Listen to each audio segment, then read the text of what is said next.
Hey folks, welcome back to another review with yours truly, Sam Healey. Today we're taking a look at Germania Magna from Phalanx Games.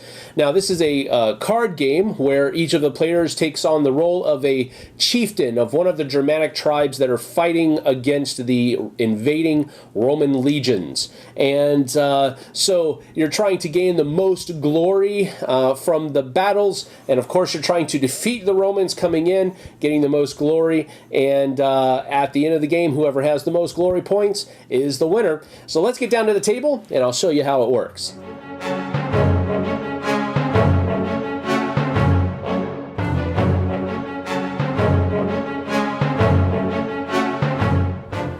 The German tribesmen will take turns placing their forces onto these battlefields, and then once after everybody has passed, the clash happens and points are awarded for victorious battles, and a number of rounds is played that way until there are 6 or more provinces in the province discard pile.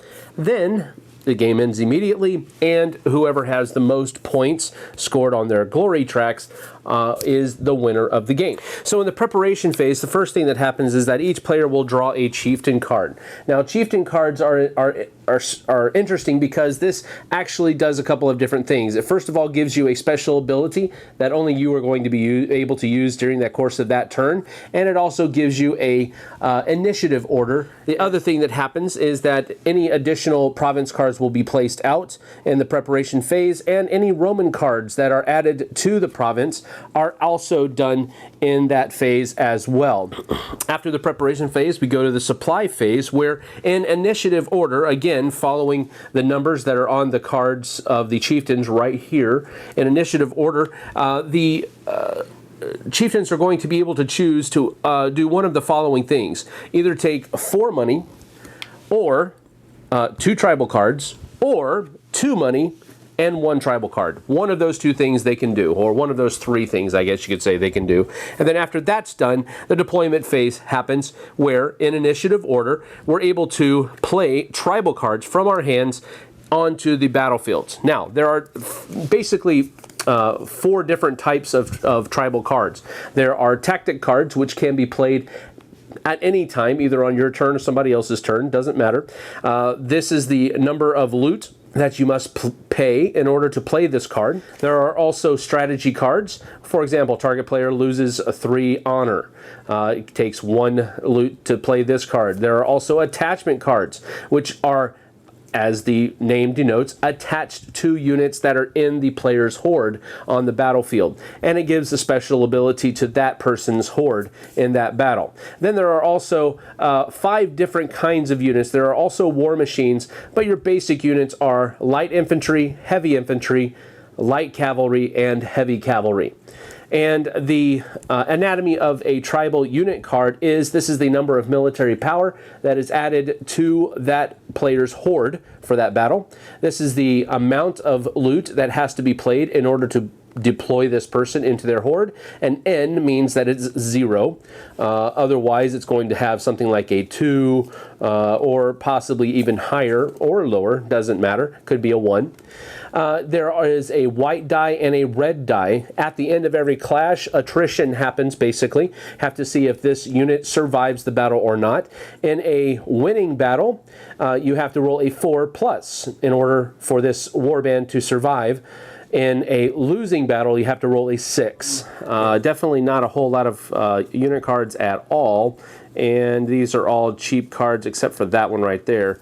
So we're going to go ahead and take 2 tribal cards and see how that helps. Green Chieftain over here has some pretty good units, so they're going to also opt for 2 and 1 just to add to that. That's a pretty good attachment. Gabinus, however, over here has some weaker units, so they probably want to get some cards in their hand. So we're going to go ahead and take 2 tribal cards and add them to our hand.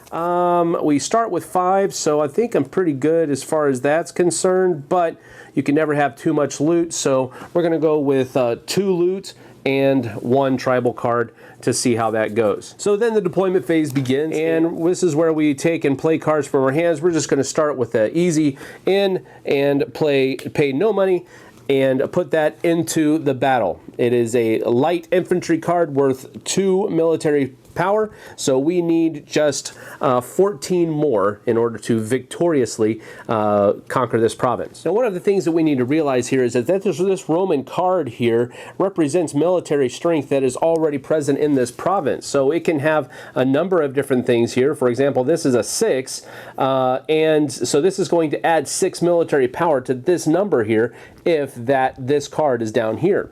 Also, it gives a number of loot that is added to the provincial loot that's given to each participating chieftain in the event of a win, victorious. And then it says, if this clash is victorious, each participating player receives 3 additional glory.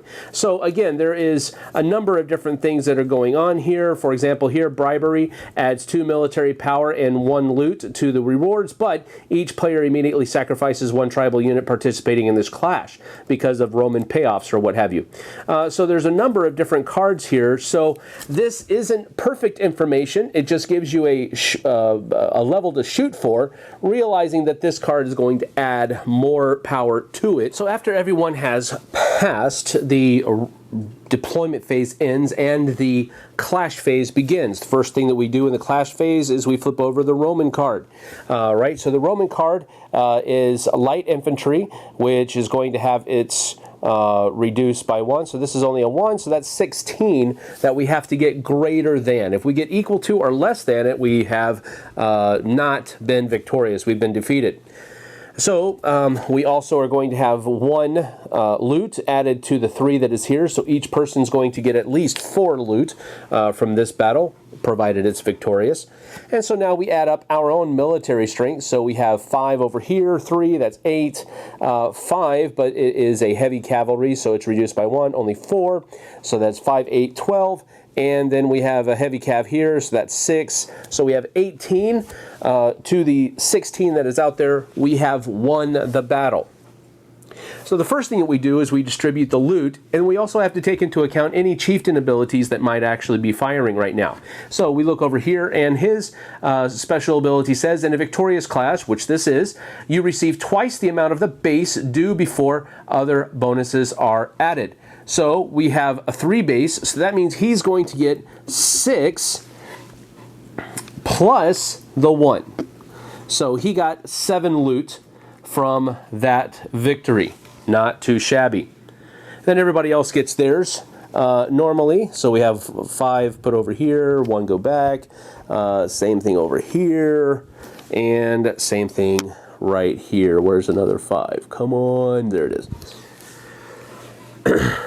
Then victory points are awarded for each player's contribution. Whoever contributed the most military power gets the highest number of victory points, and so forth and so on.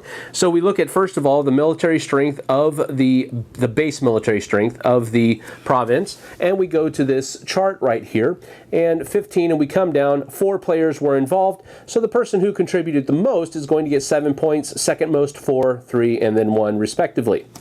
All right, so who contributed the most military power? We have 6 over here and 5 over here, and then 3 and 4 over here. So definitely green was the most, so they're going to get 7 victory points, glory points rather. So they'll move their marker up to the 7. Next was 5 over here, so they get 4 points.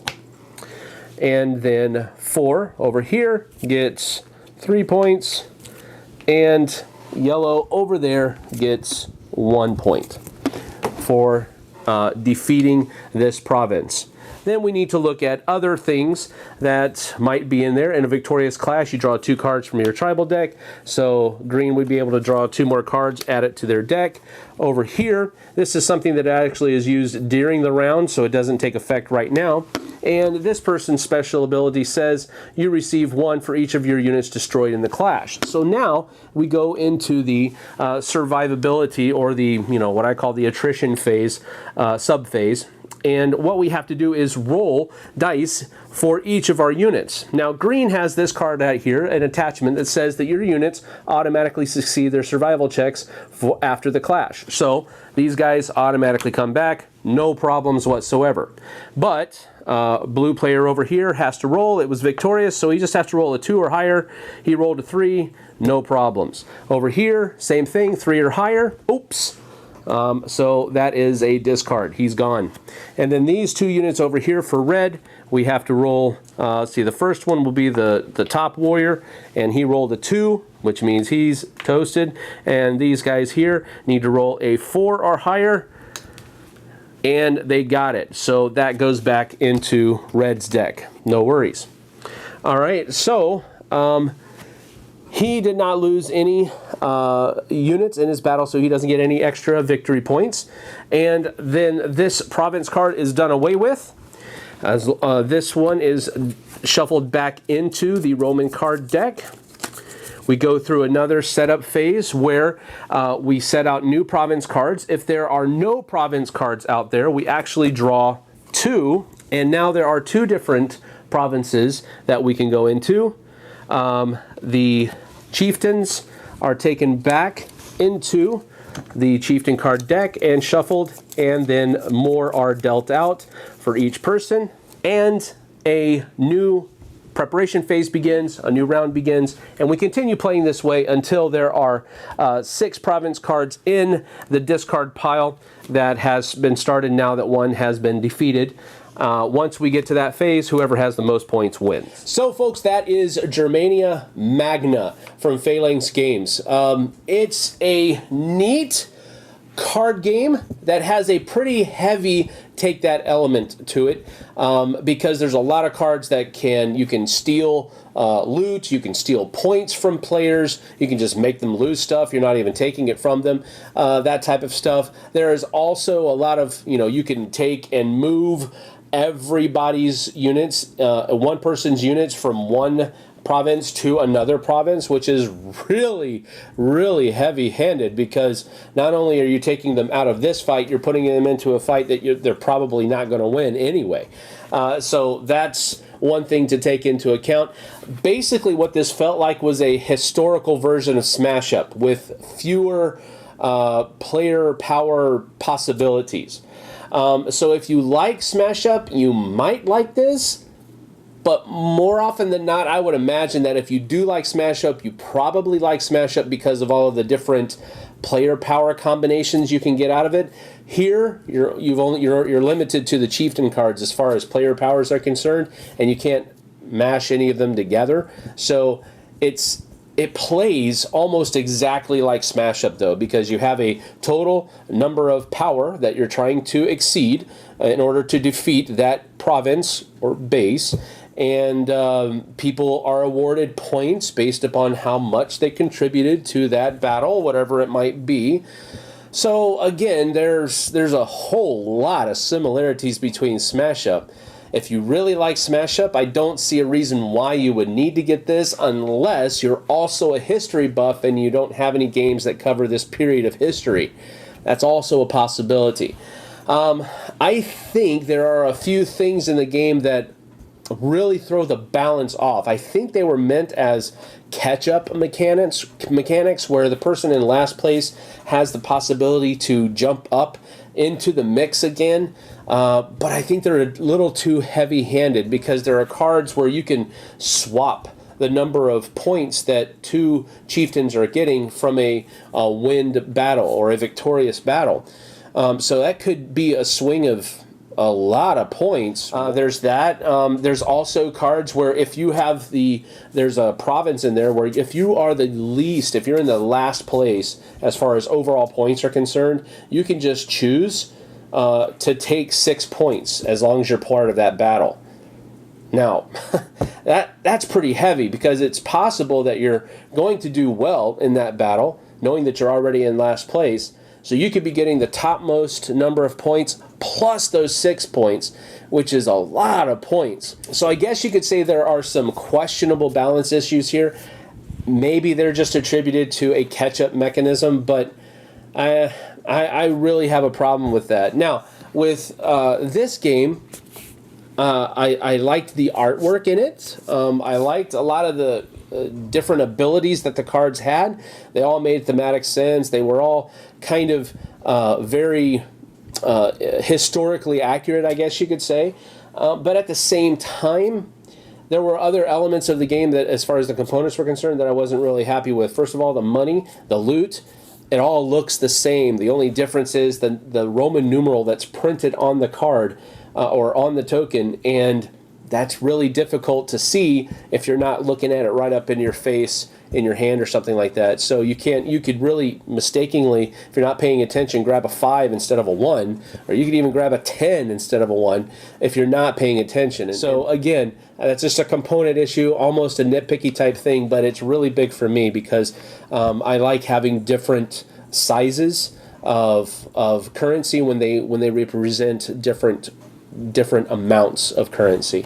If you just want to make them all ones, great, make them all ones. If you want to make half of them ones and half of them 5s or something like that, do that. Make them a different color, make them a slightly different size. I don't know, just don't have them all be the same size and color with a very lightly printed number on it. That's just not good for me. All in all, I think that if you have Smash Up, more often than not, this is probably going to be a pass for you because it does basically what Smash Up does, but Smash Up does it just better. More fun, in my opinion. Now, as I said earlier, you might be a history buff, and you might say, I like it for the historical value that it provides. Fine and dandy. It's a good game in that respect. Because, like I said, it does play very much like Smash Up. I enjoy Smash Up. It's a fun game. But there are less options, I guess you could say, in this game than there are in Smash Up. So, with all that being said, I'm going to give it 1 thumb up because it is a decent game. I just think that Smash Up does it better, but it does have some historical value to it. So, take that for what it's worth. We'll see you guys on the flip side.